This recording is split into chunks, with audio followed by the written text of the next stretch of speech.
Hello दोस्तों, मैं शिवम कुमार अपने YouTube channel SB coaching classes में आपका हार्दिक स्वागत एवं अभिनंदन करता हूं।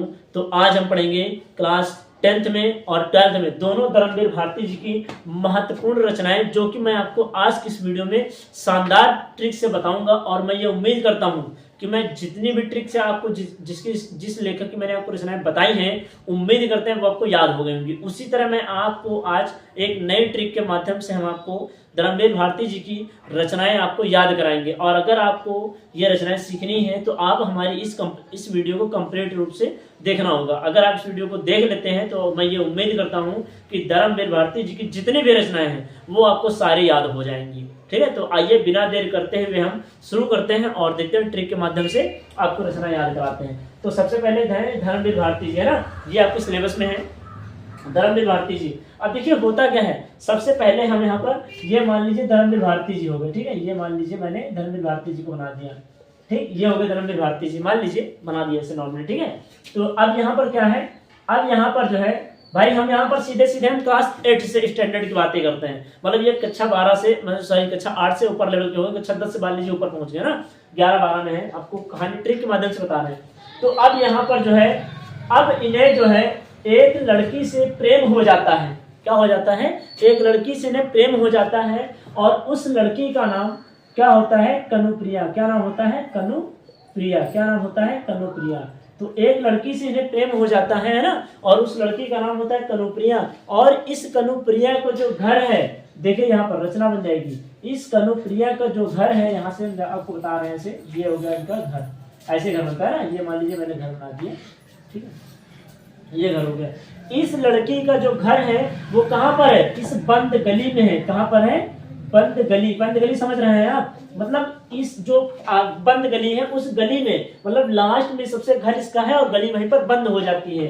तो क्या हो जाएगा? बंद गली। और मकान कैसा है भाई? आखिरी है, तो क्या हो जाएगा? आखिरी मकान। तो रचना क्या हो जाएगी? बंद गली का आखिरी मकान। ये रचना हो जाएगी बंद गली का आखिरी, और ये रचना हो जाएगी मकान। तो बंद गली का आखिरी मकान हो गया, ये रचना हो जाएगी ना। तो इन्हें एक लड़की से प्रेम होता है जिसका नाम होता है कनुप्रिया, और कनुप्रिया का घर कहाँ होता है? बंद गली का आखिरी मकान, है ना। रचना हो जाएगी। उसके बाद अब क्या होता है? उसके बाद अब जब ये बात, भाई इन्हें तो प्रेम है, ये ठीक है, लेकिन अब ये बात इनको तो नहीं पता है, वन साइड है ना। अब कनुप्रिया को भी तो पता होना चाहिए। तो एक दिन ऐसा आता है, आपको पता होगा, ऐसे साल में एक दिन नहीं, वो त्योहार होता है, आप समझ रहे होंगे कौन सा त्योहार है। तो जिसमें काफी सारी चीजें किसी को गिफ्ट की जाती है, वो आप समझ रहे हैं, है ना। त्योहार आता है, काफी समझदार है। तो यहाँ से क्या हो जाएगा? कनुप्रिया बंद गली का आखिरी मकान। अब भाई जब ये बात, मतलब वो दिन आया कि हम इनको जो है ना, तो हो जाएगा। उसके बाद क्या हो जाएगा? कनुप्रिया, अब वो त्योहार आ गया। उस त्योहार में अब ये बेचारे जो है गुलाब का फूल लेकर के चल दिए यहाँ पर इनके घर, बंद कनुप्रिया के आखिरी मकान में। जब वहां पर जो है इन्होंने जो है कनुप्रिया जी को गुलाब दिया, तो अब जाहिर सी बात, तो इन्होंने उसको क्या कर दिया? ठुकरा दिया, है ना। बोलने कि तुम छोटे लेवल हो और मैं काफी ऊंचे लेवल की हूं, तो तुम्हारा हमारा मेल नहीं हो सकता है। अब जब इसके बाद धर्मवीर भारती जी ने ये बात सुनी तो उन्हें बहुत ही ठेस लगा, और उसके बाद इन्होंने कहा ठीक है, अभी मेरे पास कुछ नहीं है, लेकिन कुछ समय बाद मेरे पास बहुत कुछ हो जाएगा, है ना। तो उसके बाद होता क्या है? उसके बाद ये जो है, अब जब इन्होंने ठुकरा दिया तो अब इन्होंने वही गाना गाया। अब मैंने आपको कई बार गाना सुनाया है, तो ये गाना गाने लगे। कौन सा? ये गाना गाने लगे, ठुकरा के मेरा प्यार इंतकाम देखेगी, है ना। वही चीज है, याद आया? सत्तू वाली कहानी है ना, मेरी शादी में जरूर आना। वही गाना इन्होंने गाना शुरू कर दिया। अब उसके बाद जब गाना गाया, अब इसके बाद अब इनका भाई दिमाग सनक गया थोड़ा सा, मान लो, है ना। तो जब दिमाग सनक गया तो इन्होंने क्या किया? अब ये अपने घर गए और घर में इन्होंने एक लोहा ढूंढा, और लोहा कैसा था? ठंडा। तो यहाँ से रचना हो जाएगी ठंडा लोहा। ये रचना हो जाएगी ठंडा लोहा। और इन्होंने उस लोहे का इस्तेमाल क्या किया? लोहे का क्या बना लिया? सॉरी, ठेला बना लीजिए। तो क्या हो जाएगा? ठंडे लोहे से इन्होंने क्या बना लिया? ठेला। तो ये हो जाएगी ठेले। और अब लोग जो है भाई, लोग ठेले पर काफी सारी चीजें बेचते हैं, लेकिन ये थोड़ा सनकी टाइप के थे, तो ठेले पर ये हिमालय बेचने लगे। और हिमालय ले लो, हिमालय ले लो ना। तो ये क्या बेचने लगे? हिमालय। तो रचना हो जाएगी ठेले पर हिमालय। ये रचना हो जाएगी ठेले पर हिमालय। ये रचना हो जाएगी।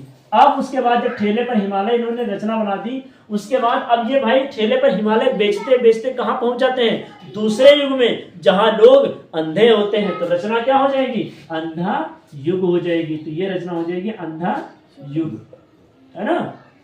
अब भाई जाहिर सी बात है उस अंधों के युग में पहुंच गए तो वहां ये खरीदेंगे कौन। लेकिन अब भाई मैंने क्या कहा, ये वहां अंधों के युग में पहुंच गए जहां सब कुछ उल्टा होता था। तो वहां पर अब जहां ये पहुंचे तो इन्होंने देखा कि जो नदी है वो प्यासी है, अर्थात नदी में पानी नहीं है। तो रचना हो जाएगी नदी प्यासी थी। क्या हो जाएगी, नदी प्यासी थी, है ना। ये रचना हो जाएगी नदी प्यासी थी। ये रचना हो जाएगी किसकी, धर्मवीर भारती जी की। अब जब नदी प्यासी थी तो इन्होंने सोचा कि लाओ मैं थोड़ा परोपकार कर देता हूँ, बेचारी नदी प्यासी है, थोड़ा सा उसको पानी पिला देता हूँ। तो इन्होंने एक झील से पानी उठाया और झील कैसी थी, नीली। तो रचना हो जाएगी नीली झील। और नीली झील से उठा करके इन्होंने पानी और नदी में क्या डाल दिया, पानी डाल दिया, जिससे नदी की प्यास बुझ गई और इन्होंने कर दिया गुनाह। तो रचना क्या हो जाएगी, गुनाह। अभी रचना हो जाएगी गुनाह। अब इन्होंने जब गुनाह कर दिया, क्योंकि उसे श्राप मिला था तो तुम प्यासी ही मरोगी, लेकिन इन्होंने उसको पानी पिला करके क्या कर दिया, गुनाह। अब जब इन्होंने गुनाह कर दिया तो भाई गुनाहों के देवता कौन होता है, गुनाहों के देवता इंद्र जी। तो अब यहाँ से रचना क्या हो जाएगी, गुनाहों के देवता, गुनाहों के देवता। अब गुनाहों के देवता जब ऊपर से आवाज किए कि ठहरो, ये तुमने क्या कर दिया, ये तुमने बहुत ही गलत काम किया है, तुमने जो है मतलब क्या कर दिया है, गलत काम। अब इन्होंने पूछा कि देखने लगा कौन है, तो इन्होंने कहा अब तुम्हें जो है इसके लिए तुम्हें दंड मिलेगा। तो अब धर्मवीर भारती जी बोले कि मुझे इसके लिए क्या करना होगा, तो पहले कि मुझे प्रायश्चित करना, मतलब इन्होंने कहा तुम्हें प्रायश्चित करना होगा। तो बोले मुझे प्रायश्चित करने के लिए ठीक है, लेकिन तुम्हें प्रायश्चित यहाँ नहीं, तुम्हें जाना होगा कहाँ, चांद पर, जहाँ लोग टूटे हुए हैं। तो रचना क्या हो जाएगी, चांद और टूटे हुए लोग, वो भी हम आपको बताएंगे। लेकिन अब इन्होंने कहा ठीक है जाने के लिए तैयार हूं, लेकिन पहले मुझे ये बताइए हे इंद्रदेव, मुझे चांद पर पहुंचना कैसे है। तो इन्होंने कहा सबसे पहले तुम यहां से जाओगे सूरज के पास में और उनसे घोड़ा लोगे, लेकिन उनसे घोड़ा कौन सा लोगे, सातवां। तो रचना हो जाएगी सूरज का सातवां घोड़ा। क्या रचना हो जाएगी, सूरज का सातवां घोड़ा। ये रचना हो जाएगी सूरज का सातवां घोड़ा, ये रचना हो जाएगी। अब उसके बाद अब जब सूरज का सातवां घोड़ा लेकर के ये कहाँ पहुंच जाते हैं, चांद पर। कहाँ पहुंच जाते हैं, चांद पर, और जहां लोग क्या है, टूटे हुए।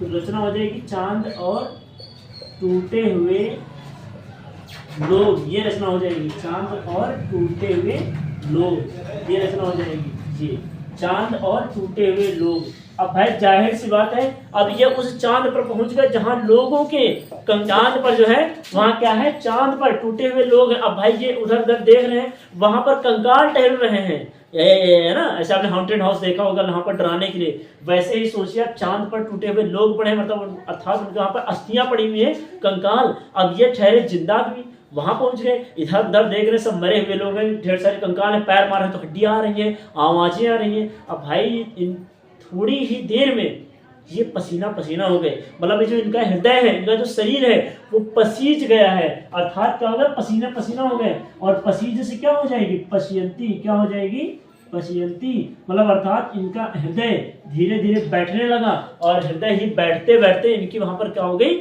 मृत्यु हो गई। और रचना वहीं पर आपकी समाप्त हो जाती है, और यहीं पर आपकी रचना समाप्त हो जाती है। उम्मीद करते हैं कि आपको ये समझ में आया होगा। बस थोड़ा ये ध्यान दीजिए, जो सूरज का सातवां घोड़ा है ये आपका उपन्यास है, क्योंकि इसके विधा बहुत ज्यादा पूछता है, उपन्यास। और जो ये है नदी प्यासी थी, है ना, ये हो जाएगी एकांकी। क्या हो जाएगी, एकांकी। और ये भी एकांकी है, ठीक है, ये दोनों एकांकी है, ये ध्यान रखिएगा ना, ये हो जाएगा। उम्मीद करते हैं कि मैंने आपको जितना आज की इस वीडियो में पढ़ाया है वो आपको बहुत ही शानदार तरीके से धर्मवीर भारती जी की आपको रचनाएं याद हो जाएंगी, याद हो गई होंगी। एक बार अगर आप फिर से एक बार जैसे मैंने पढ़ाया है, अगर आप रिवीजन कर लेते हैं तो आप अपने एग्जाम में धर्मवीर भारती जी हो गई, या सुमित्रानंदन पंत जी हो गए, या रामधारी सिंह दिनकर जी हो गए, या मैथिली शरण गुप्त जी हो गए, या जयशंकर प्रसाद जी हो गए। मैंने इतने लेखकों की रचनाएं आपको ट्रिक के माध्यम से बहुत ही शानदार तरीके से आपको बताने की कोशिश की है, और उम्मीद भी करते हैं कि आपको मैंने जितने जितने लेखकों की बताई है आपको याद भी हो गई होंगी। अगर आपने नोट्स बनाए हैं तो आप उन नोट्सों को पढ़ लीजिएगा अच्छे से, और बहुत ही जल्द हम आपको इंपॉर्टेंट क्वेश्चन दे देंगे हिंदी के, अभी जल्द ही, है ना। तो उम्मीद करते हैं आपको ये समझ में आया होगा, और अगर आपको हमारे पढ़ाने का तरीका पसंद आ रहा है, मैंने जो जिन ट्रिक से आपको लेखकों की रचनाएं याद कराई हैं, अगर आपको वो ट्रिकें अच्छी लगी हैं तो उसके लिए आप हमारे वीडियो को और इस चैनल को ज़्यादा से ज़्यादा लोगों तक शेयर करिए, लाइक करिए और सब्सक्राइब करिए। तो चलिए मिलते हैं नेक्स्ट वीडियो में। Thanks for watching this video.